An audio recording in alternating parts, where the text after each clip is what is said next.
Bonjour à tous. Quand le cœur de quelqu'un s'arrête, chaque seconde est cruciale.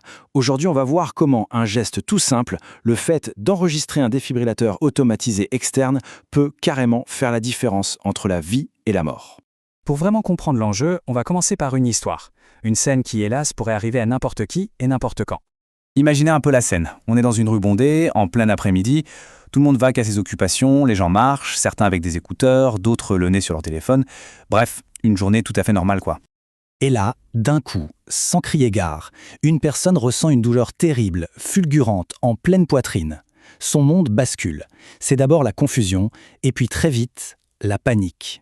Et c'est l'effondrement. Brutal, la personne est en arrêt cardiaque, son cœur ne pompe plus. C'est là que commence une course. Une course désespérée contre la montre. Autour, les gens veulent aider, bien sûr, mais ils sont paralysés par une question. Une seule question terrible. Mais où est le défibrillateur le plus proche? Parce que chaque minute qui passe, là, ce sont des chances de survie qui partent en fumée.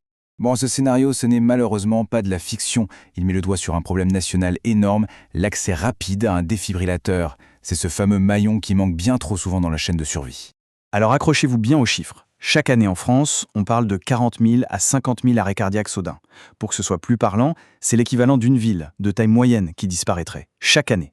C'est absolument énorme. On est face à une véritable urgence de santé publique. Et la réalité, elle est là, sous nos yeux, et elle est brutale. Aujourd'hui, seulement une personne sur 10 survit à un arrêt cardiaque en dehors d'un hôpital. C'est un taux incroyablement bas. Et la raison principale, c'est que le délai d'intervention est juste beaucoup trop long.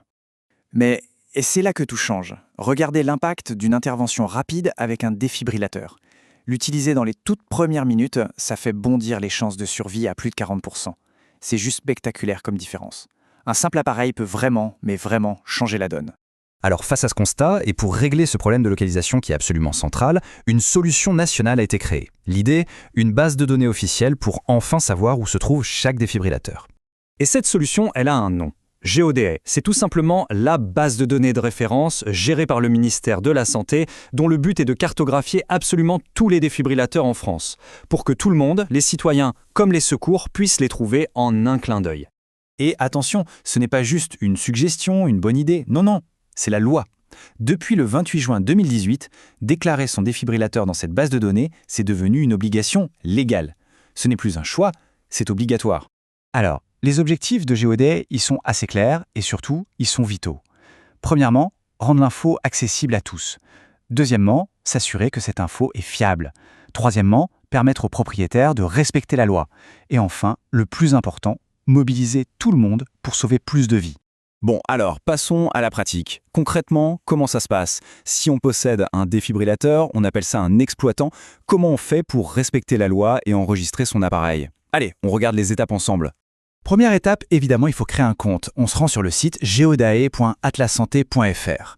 Là, on clique sur s'inscrire, on remplit ses infos et, point important, le numéro sirène de son organisation. On valide son email et ensuite, il faut juste attendre une petite validation de la part d'un administrateur. Une fois que le compte est validé, on passe à l'étape 2, la déclaration du défibrillateur lui-même. On se connecte, on va sur son tableau de bord et là, il y a 4 grandes sections à remplir. L'emplacement, les détails d'accès, les spécificités techniques et les infos sur le propriétaire.